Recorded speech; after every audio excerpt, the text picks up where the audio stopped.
Mali, Niger, and Burkina Faso, three nations that refuse to bow, three nations spitting in the face of neo-colonialism. Just days ago, they were preparing to take France and Ukraine to the International Court of Justice, a bold step meant to challenge the very system that once dictated their future. But in a shocking twist, instead of filing their case, they turned their backs on the court itself and withdrew entirely. The decision sent shockwaves across the West, with governments, human rights groups, and media outlets quick to brand it reckless and dangerous. Yet the real question hangs in the air like smoke. Why walk away from the very institution they once sought to use? What happened behind the scenes? And what does this bold act of defiance mean for the struggle over Africa's sovereignty and the grip of the West? On Monday, September 22nd, 2025, the world was stunned. Mali, Burkina Faso, and Niger stood before the world and dropped a political bombshell. They announced their exit from the International Criminal Court. Their words were sharp, defiant, calling the ICC nothing more than neo-colonial repression. In a joint statement, the three nations accused the court of practicing selective justice. They claimed the ICC had failed in its mission, unable to truly prosecute war crimes, crimes against humanity, crimes of aggression, and even genocide. The ICC is an instrument of neo-colonial repression in the hands of imperialism, they declared. And with that, they vowed to chart a new path, seeking sovereignty, not supervision. But they didn't stop there. They announced plans to create their own indigenous mechanisms for peace and justice, systems built by Africans for Africans, beyond the reach of Western influence. The International Criminal Court was created in 2002 under the Rome Statute, and Article 127 of that statute is clear. Any country that wants out must file a written notice with the UN Secretary General. From that moment, the clock ticks. 1 year later, the withdrawal becomes official. Until then, the country is still bound by the court's rules. So in simple terms, even if Mali, Niger, and Burkina Faso walk away today, they are still tied to the ICC for another year. But here's where the story takes a dramatic twist. Barely a week before this shocking announcement, the same three countries had revealed plans to take France and Ukraine before the International Court of Justice. Yes, the ICJ. It was a bold move, announced publicly by Niger's Minister of Interior and Decentralization, Mohamed Toumba, after a collective decision by the AES justice ministers. And yet, within days, everything flipped. From preparing a lawsuit to rejecting the system entirely. Why? What changed so quickly? And who or what pushed them to this decision? Minister Mohamed Toumba didn't hold back. He declared, "I am pleased to note the decision to systematically prosecute France and Ukraine. I would also like to thank the national courts for bringing charges against France 24, RFY, and TV5 Monde, media outlets whose editorial line includes an apology for terrorism." The accusation was clear.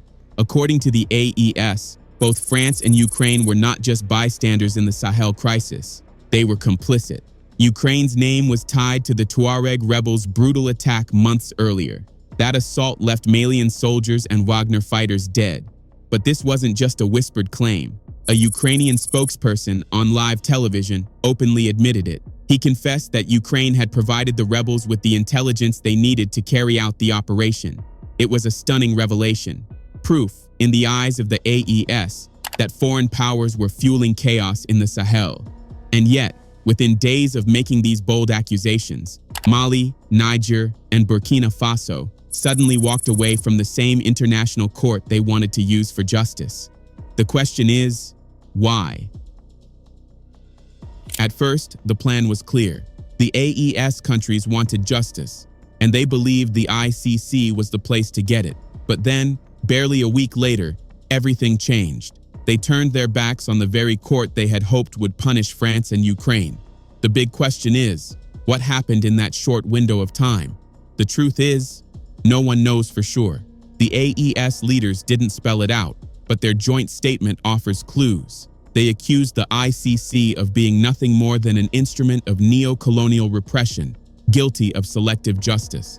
They went further, claiming the court had become incapable of prosecuting war crimes, crimes against humanity, crimes of aggression, and even genocide.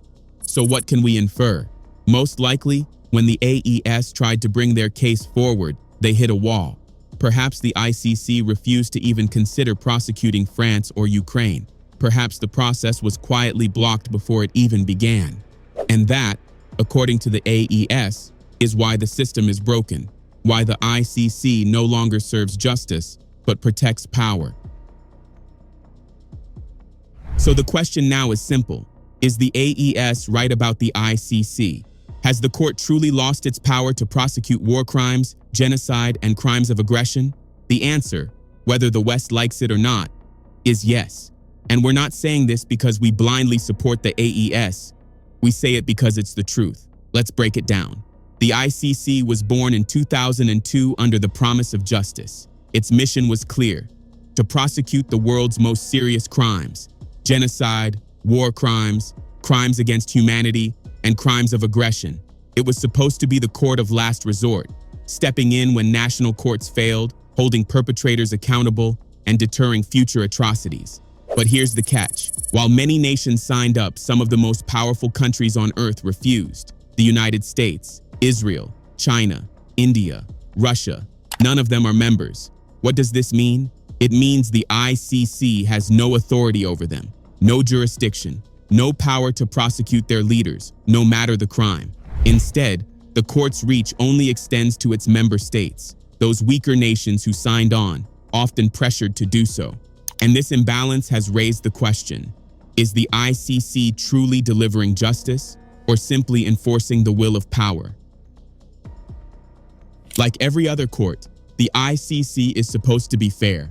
Anyone, an individual, a country, even an organization, should be able to bring a case. And once that case is filed, the court is under obligation to give both sides a fair hearing. This means Mali, Niger, and Burkina Faso had every right to drag France and Ukraine before the ICC. All four are members. All four should be heard. But that didn't happen. The AES accused the court of selective justice, a chilling phrase that suggests the ICC never even gave them a chance.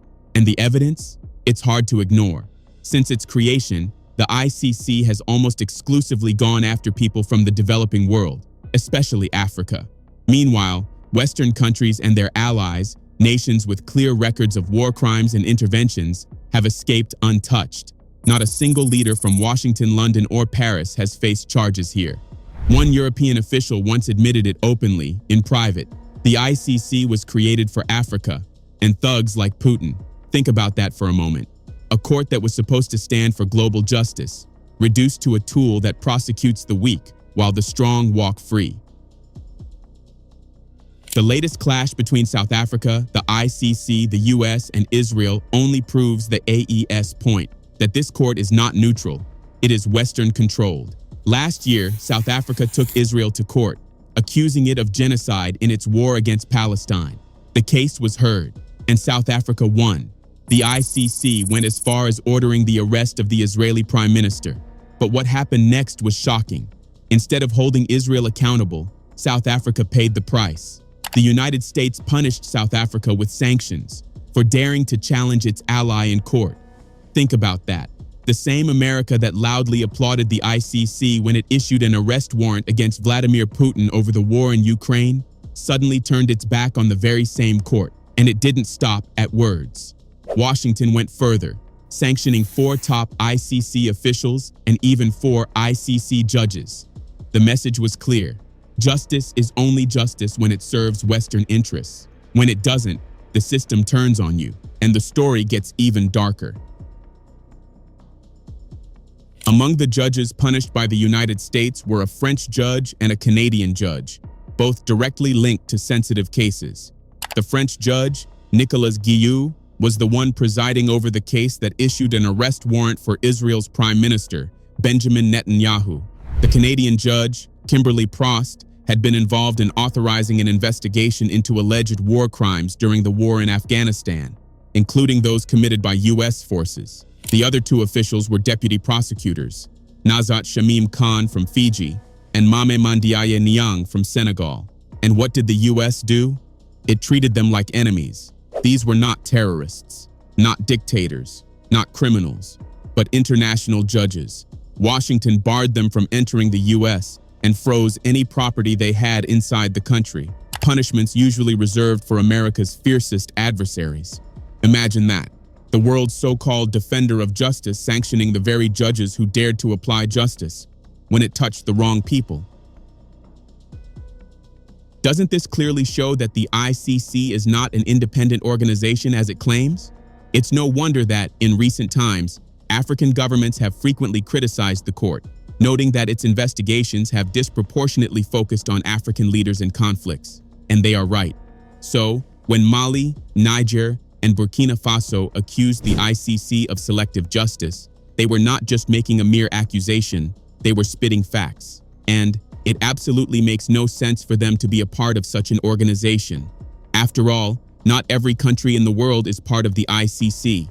As we already mentioned, all the top countries including the US, Russia, China, and even India are not a part of the ICC.